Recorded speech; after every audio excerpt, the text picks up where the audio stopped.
Okay, so let's implement the things we've done here in our query window in the C# application. So I'm going to close this. I don't need to save the changes. Close this. And I'm going to open my form. So first thing I'm going to do, I'm going to rename this to form main. And I'm going to title it cookbook. So the first thing I'm going to show you how to do is essentially cheat and use the built-in Visual Studio features to get data into your form as quickly as possible. So I'm going to go to Add New Data Source, choose Database, Dataset, make sure it's hooked up to your database, click Next. Make sure that you do save the connection string. We're going to use that later. And we want to include tables in our database, in our data source. So you can go here now and under your data set, it gives you each of these tables. You can simply drag it onto the form and it immediately gives you a binding navigator and a data grid view. So if we run our application,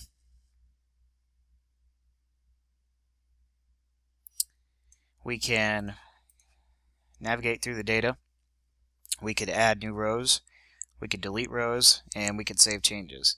So if you're looking for just a really fast way, maybe you're just building a little app for data entry, then this may be for you. We're not going to use that. I'm going to show you how to implement all this manually so you can have more customization over it. So I'm going to go ahead and delete all these controls it added automatically for us just to clean it up a little bit. And I'm going to add a label recipes and recipes.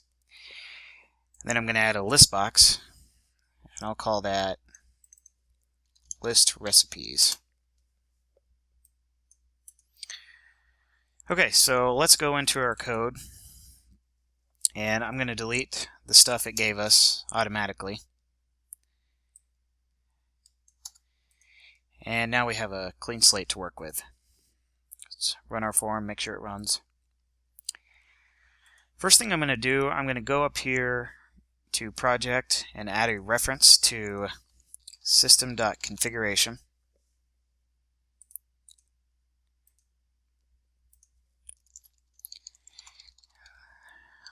System.configuration, and I'm also going to add a reference to system.data.SqlClient.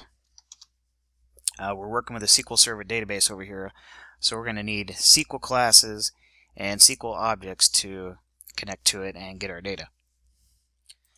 I'm going to go ahead and declare a class level variable for our connection string. And our connection string, if you don't know what that is, it's basically a string that has information on where the database is, how do we connect to it, what credentials to use, etc.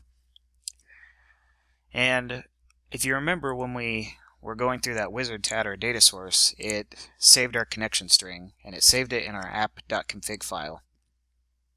Okay, so if I open the app.config file, I can see that it has the connection string here, and we can leave that. Go ahead and copy the name. So when the form loads, I want to initialize the connection string. I'm going to say configuration manager.connection strings, and it wants the name of the connection string, which we just copied, dot connection string.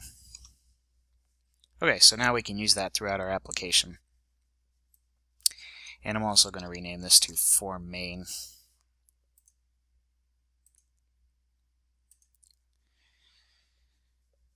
Okay, so let's look at some SQL classes and ADO.NET objects we can use to help get our data from the database and manipulate it. The first thing you're going to need is a SqlConnection. Okay, and if we look at the definition here, represents an open connection to a SQL Server database. So all this does is provide the connection to it. We pass this connection to other objects which use it to retrieve the data. So I'm actually going to declare this at the class level so we can use it in a couple of different places. SqlConnection connection. So I'm going to create a new method. I'm going to say private void populate recipes.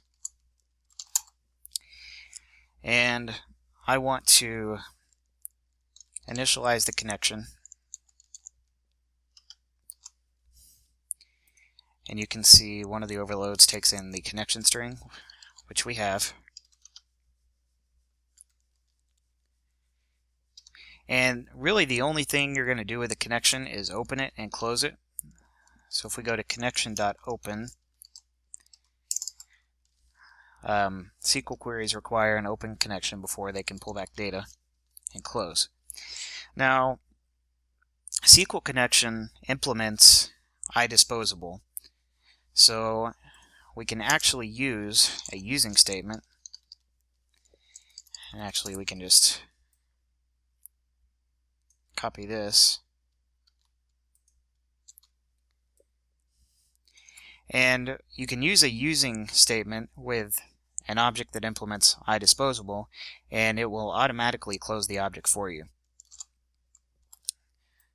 So we still need to open it, but we don't have to close it. It'll take care of that for us. So the next thing we're going to need is a SqlDataAdapter. And actually, SqlDataAdapter also implements iDisposable. So what we can do is add a second using statement, and we'll say SqlDataAdapter adapter equals new SqlDataAdapter. And we can pass in the select command text, which is the SQL query. Let's go ahead and do that. Let's select all from recipe. That's all we need, just all recipes. And then we can also pass in the connection. So both of these using statements will now use the same code block, and when the code block is finished executing, it will handle the disposal of both of these objects for us. So what we're going to do now is create a data table, and let's look at the definition of that. It represents one table of in-memory data. Basically, it's a C# object to hold the data returned by this query. So I'm going to say recipe table equals new data table. And then I'm going to call my adapter.fill method, and you can see this adds or refreshes rows in a system.data.data table to match those in the data source. So I'm going to call that and fill the recipe table with the results of this query. And actually the SqlDataAdapter will take care of opening the connection for us, so we actually don't need this line. So now I'm going to say I want to hook up my list box of recipes to this recipe data table.